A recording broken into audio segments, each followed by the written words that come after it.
मुख्यमंत्री युवा कार्य प्रशिक्षण योजना या योजनेअंतर्गत पाहू शकता पुढील सूचना देण्यासाठी नागपूर जिल्ह्याचं जे जिल्हा कौशल्य रोजगार आणि उद्योजकता मार्गदर्शन केंद्र आहे यांच्याकडून नवीन परिपत्रक सूचनापत्रक नवीन अपडेट देण्यात आली आहे। पाहू शकता या अपडेटमध्ये पुढच्या ज्या सूचना आहेत की कशा पद्धतीने पुढची कार्यवाही करायची आहे त्या संदर्भातल्या महत्त्वाच्या सूचना नागपूर जिल्ह्यासाठीच्या ज्या आस्थापना आहेत सर्व आस्थापना प्रमुख शासकीय असतील निमशासकीय खाजगी आस्थापना नागपूर जिल्ह्याच्या सर्व यासाठी हे परिपत्रक जाहीर करण्यात आलं आहे।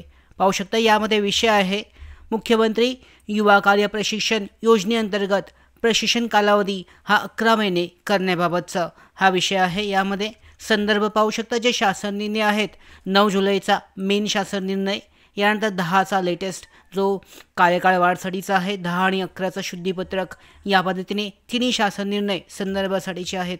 पूर्ण डिटेलमध्ये पाहूयात। राज्यातील युवकांना त्यांच्या शिक्षणानंतरनं प्रत्यक्ष कामाचे प्रशिक्षण देऊन त्यांची रोजगार मिळवण्याची क्षमता वाढवण्याकरता कौशल्य रोजगार उद्योजकता आणि नाविन्यता विभागाच्या 9 जुलै 2024च्या शासन निर्णयान्वये मुख्यमंत्री युवा कार्य प्रशिक्षण योजना कार्यान्वित करण्यात आली आहे। रोजगार इच्छुक उमेदवारांना प्रत्यक्ष कामाचा अनुभव प्रशिक्षणातून मिळून त्यांची क्षमता वाढ होईल, तसेच उद्योजकांना त्यांच्या उद्योजकासाठी पाहू शकता उद्योगासाठी आवश्यक असणारे मनुष्यबळ कार्यप्रशिक्षण योजनेद्वारे उपलब्ध होईल असा या योजनेचा मुख्य उद्देश आहे। आणि सर्व संबंधित यामध्ये आस्थापनेने खालील नमूदप्रमाणे उपरोक्त उल्लेखित शासन नियमाप्रमाणे पाहू शकता शासन निर्णयाप्रमाणे कार्यवाही करायची आहे। या संदर्भातल्या आस्थापनांना मार्गदर्शक सूचना देण्यात आली आहेत। पाहू शकता सर्व संबंधित आस्थापनांनी उपरोक्त शासन निर्णयाचे अवलोकन करायचे आहे की या शासन निर्णय 9 जुलैचा यामध्ये काय काय सांगण्यात आलं होतं आणि त्यानंतरचा जो 10 मार्चचा जो शासन निर्णय आहे त्यामध्ये जी 5 महिन्यासाठीची कार्यकाळ वाढ आहे याबद्दलची माहिती सुद्धा यामध्ये देण्यात आली आहे। त्यानंतर पाहू शकता आस्थापनेवर प्रशिक्षणार्थी 6 महिन्याचे प्रशिक्षण पूर्ण केले त्या प्रशिक्षणार्थ्यांना 5 महिन्याच्या कालावधीसाठी प्रशिक्षण अनुज्ञेय असेल।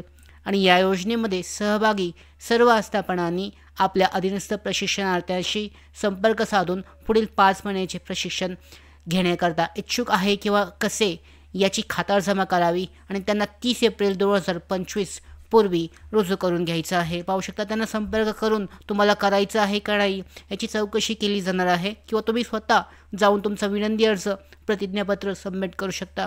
रुजू करताना उमेदवारांकडून शासन निर्णयात नमूद अटी आणि शर्तीनुसार प्रतिज्ञापत्र हे भरून घेऊन या कार्यालयास त्याची प्रत सादर करायची आहे। सादर करणं कार्यवाही करणं आवश्यक आहे।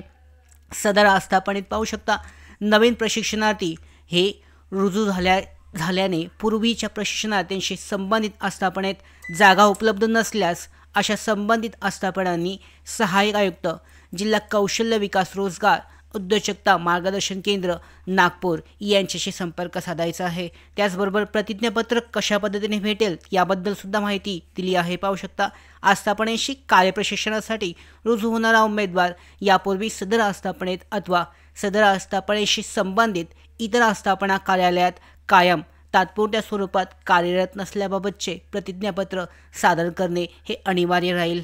आणि यामध्ये उपरोक्त प्रमाणे दोन्ही प्रमाणपत्र प्रतिज्ञापत्र संबंधित आस्थापनेने उमेदवार रुजू झाल्याच्या दिनांकापासून 15 दिवसांच्या आत सहाय्यक आयुक्त जिल्हा कौशल्य विकास रोजगार आणि उद्योजकता मार्गदर्शन केंद्र नागपूर यांच्याकडे सादर करणे अनिवार्य असणार आहे।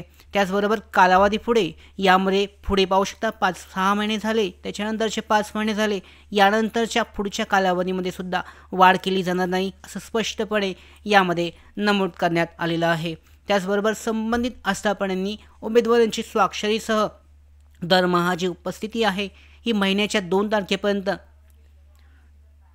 आस्थापना प्रमुखांच्या सही शिक्क्यानिशी जे अधिकृत संकेतस्थळ आहे या संकेतस्थळावर त्यांचा जो एम्प्लॉयर ऑप्शन आहे एम्प्लॉयर लॉग इन या लॉग इनवर क्लिक करून आस्थापनांच्या लॉग इनवर क्लिक करून त्याच्यावर तो अपलोड करणं अनिवार्य असणार आहे। ही आस्थापनांसाठीची सूचना आहे। या पद्धतीने सगळ्यात शेवटची महत्त्वाची सूचना पाहू शकता प्राथमिक माध्यमिक आणि उच्च माध्यमिक शाळांना एप्रिल महिन्यामध्ये परीक्षेच्या कारणामुळे तर मे आणि जून महिन्यात शैक्षणिक संस्थांना अनुज्ञेय असलेल्या उन्हाळ्याच्या सुट्टीमुळे कोणतेही प्रशिक्षण हे मिळणार नाही आणि याबाबतचे मार्गदर्शन माननीय आयुक्त मुंबई यांच्या पत्रान्वये मागवलेले आहे। तरी पाहू शकता महत्त्वाचं पुन्हा एकदा जो शेवटचा मुद्दा आहे आपण डिटेलमध्ये पाहूयात। प्राथमिक व माध्यमिक उच्च माध्यमिक शाळांना एप्रिल महिन्यामध्ये परीक्षेच्या कारणामुळे तर मे आणि जून महिन्यात शैक्षणिक संस्थांना अनुज्ञेय असलेल्या उन्हाळ्याच्या सुट्टीमुळे कोणतेही प्रशिक्षण मिळणार नाही याबाबतचे मार्गदर्शन माननीय आयुक्त मुंबई यांना पत्रान्वये मागवलेले आहे। तरी माननीय आयुक्त यांचे मार्गदर्शन पत्र येईपर्यंत शिक्षण विभाग यांनी कोणत्याही प्रशिक्षणार्थी यांना शाळा किंवा महाविद्यालय या ठिकाणी रुजू करण्यात घेऊ नये। याबाबत संबंधित आस्थापना मार्गदर्शन प्राप्त होताच कळवण्यात येईल। म्हणजे फक्त हे शाळा आणि महाविद्यालय या ठिकाणी असणाऱ्या प्रशिक्षणार्थ्यांना पुढची जी जॉईनिंगची प्रोसेस आहे ह्यासाठी थोडा वेळ लागेल। पाहू शकता 1 आठवडा जाऊ शकतो। त्यांच्याकडून मार्गदर्शक सूचना प्राप्त झाल्यानंतर पुढची कार्यवाही करण्यात येईल। तर अशा पद्धतीने हे नागपूर जिल्ह्यासाठीचं जॉईनिंगसाठीच्या प्रोसेससाठीचं जे परिपत्रक आहे मार्गदर्शक सूचना हे जाहीर करण्यात आलेले आहेत आणि यानुसार जे पुढची जी प्रोसेस आहे प्रक्रिया ही केली जाणार आहे। या योजनेसंदर्भातल्या पुढच्या महत्त्वाच्या अपडेट्स मिळवण्यासाठीच नोकर भरतीच्या यूट्यूब चॅनलला सबस्क्राईब करा। धन्यवाद।